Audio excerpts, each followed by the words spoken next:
वर्तमान में भारत में लोकतंत्र का महापर्व चल रहा है और यह महापर्व 5 सालों में एक बार आता है। हम बात कर रहे हैं लोकसभा चुनाव 2024 की, जिसमें देश की जनता अपने प्रतिनिधियों का चयन करेगी। चलिए अब जानते हैं लोकसभा सीटों की संख्या कितनी है और पहले कितनी थी। क्या भविष्य में लोकसभा सीटें बढ़ सकती हैं? आज इन सब के बारे में जानेंगे, तो बने रहिए वीडियो के लास्ट तक। बात करते हैं लोकसभा सीट किस आधार पर घटती और बढ़ती हैं। इसमें परिसीमन आयोग का क्या रोल है? लोकसभा में राज्यों की जनसंख्या के आधार पर सीटों का बंटवारा होता है। लोकसभा में राज्यों की सीटों का बंटवारा सन 1971 की जनगणना पर आधारित है। 84वें संविधान संशोधन अधिनियम 2001 के अनुसार यह निर्णय लिया गया कि वर्ष 2026 के पश्चात पहली जनगणना के आंकड़े प्रकाशित होने के बाद ही लोकसभा सीटों का बंटवारा जनसंख्या के आधार पर किया जाएगा। पर जब तक यह नहीं होता है तब तक सन 1971 की जनगणना के ही आंकड़े रहेंगे।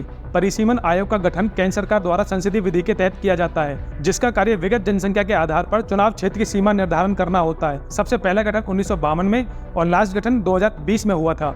लोकसभा सीटें पॉपुलेशन रेशो के आधार पर राज्यों और केंद्र शासित प्रदेशों में आवंटित की जाती हैं और यह सुनिश्चित भी किया जाता है कि सभी राज्यों और केंद्र शासित प्रदेशों को उचित प्रतिनिधि मिले। भारत में लोकसभा की मैक्सिमम 550 सीट हैं।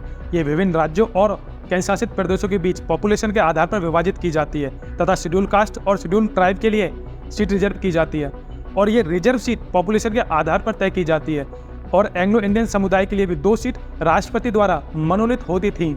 लेकिन क्या आपको पता है 2019 से पहले लोकसभा में मैक्सिमम 552 सीट थी, लेकिन 104वें संविधान संशोधन अधिनियम 2019 के तहत 2 एंग्लो इंडियन समुदाय के लिए मनोनीत सीटों की व्यवस्था को समाप्त कर दिया गया और इस अमेंडमेंट के साथ राज्य विधानसभाओं में भी एंग्लो इंडियन सदस्य के मनोनीत होने की व्यवस्था को समाप्त कर दिया गया। क्या आपको पता है भारत में सबसे ज्यादा लोकसभा सीटें किस राज्य में हैं? सबसे पहले नंबर पर आता है उत्तर प्रदेश, जिसमें 80 सीट हैं और दूसरे नंबर पर आता है महाराष्ट्र, जिसमें 48 सीटें हैं। इनमें से 39 सीटें जनरल कैटेगरी की, 5 सीटें शेड्यूल कास्ट की तथा 4 सीटें शेड्यूल ट्राइब को आवंटित की जाती हैं। चलिए अब जानते हैं लोकतंत्र में वोटर्स का क्या अहम योगदान होता है और इलेक्शन कमीशन लोकसभा चुनाव को संपन्न कराने में अपनी क्या भूमिका निभाता है। लोकसभा चुनाव में प्रत्येक नागरिक का वोट महत्वपूर्ण होता है।